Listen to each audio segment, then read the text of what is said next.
Hello. How often do you think people get hurt on the job when they're just doing their every day to day work that they do with their job at all? According to this article I found on the internet, it's called Workforce Injuries. According to them, every 7 seconds, someone in the workforce, either what they're doing, gets injured. And that comes to around 4,600,000 people getting hurt every single year in the workforce from any job they do or like what they do. Um, to me, that is a high amount of number of people getting hurt and injured just in their job. So it's kind of surprising me. Hello, I'm John Haraldson, and I'm going to be talking about workforce injuries or any kind of injuries that happen on the job and things they do. First thing I'm going to be talking about would be some of the common injuries that happen to people in the workforce and some of the event and like what events or like what activities that happen that these people get injured and what are the common ones that people get injured from. After that, I will be talking about some of my personal experience in the workforce because I worked for the city at Dickinson and it's a manual labor job and some of my experience with that and how people could get hurt during those activities. And then lastly, I will be talking about ways you could prevent these injuries in the workforce and just how to people could have a safer time working. And okay, so starting off, the workforce, some of the starting off with common injuries that happen in the workforce. Some of the most common injuries that happen are sprains, tears, soreness, pain, cuts are like the main ones. Those are all like the common ones that happen that people get hurt or injured on the job. So those ones are the main ones, and these really happen because of unpreparedness or like a lack of knowledge of just being careless. And some of these events that people do to get these injuries are from overexertion. So this could be from trying to do something that you're trying to do, and it's just you're putting your body through too much, or you're doing a lot more than you should be doing at that time, and that really is one of the causes for strains. Can be picking up a box that is way too heavy for you, and you can just pull like how you're doing it, you could just strain your back or anything along those lines that could strain or pull or tear something, which could lead to an injury. And another one would be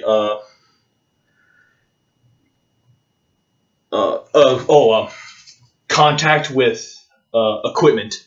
Like you are working in a construction zone and there is a machinery running around, running that could be very dangerous, like a forklift and someone operating the forklift that has no idea that someone's there or whatnot, and they get hit with these equipment or anything like that, which it's a big deal because forklifts are machines that could cause some damage to injury and cause major injuries, cause breaks and bones and everything like that. It's very serious, like equipment.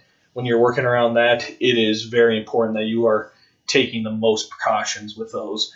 It is a serious thing. And then the last one would be the last top three would be trips, slips, and falls and everything like that. So just missing a step or falling down or something like that, or caution wet floor signs if you're careless and you might slip and on the ground and fall down, might brace yourself and it could strain something or whatnot. Yeah. So yeah, even running equipment could cause cuts and everything like that. So or pains or anything like that. So Those are like pretty common things. All right. Now, to my experience in working for the city of Dickinson for the street department, there has been a lot of times where I could have been injured or some of my colleagues could have been injured.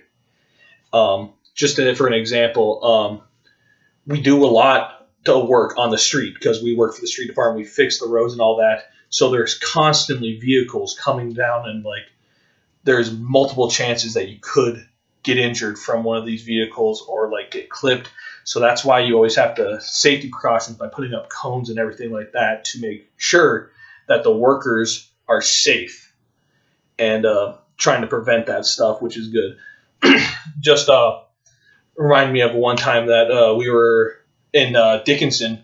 There's Highway 22, and it is a very busy road. And we were working on that road by crack sealing, and we were just there, and there was cars flying by going 50 miles per hour in a work zone, which was ridiculous. And people were concerned about their safety, but we took the necessary precautions to make sure every worker was safe.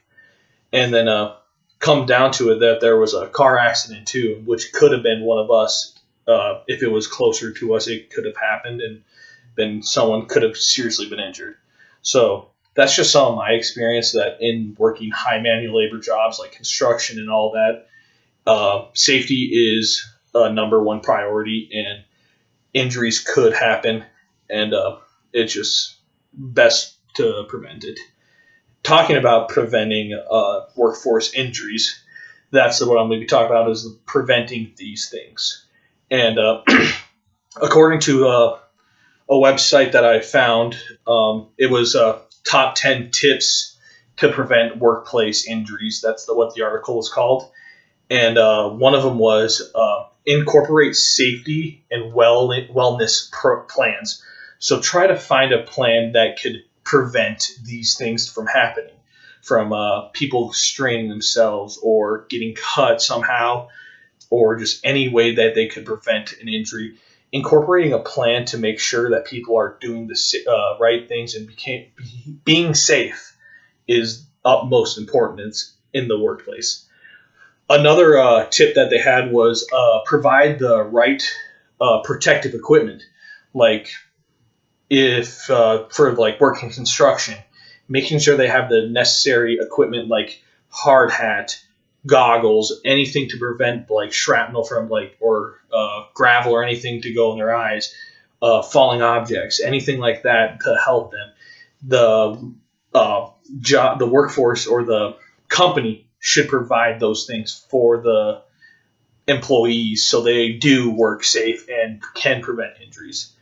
And then lastly was don't take, another one that was really interesting to me was don't take shortcuts, because that's what most people get injured from, are people trying to take shortcuts in their job.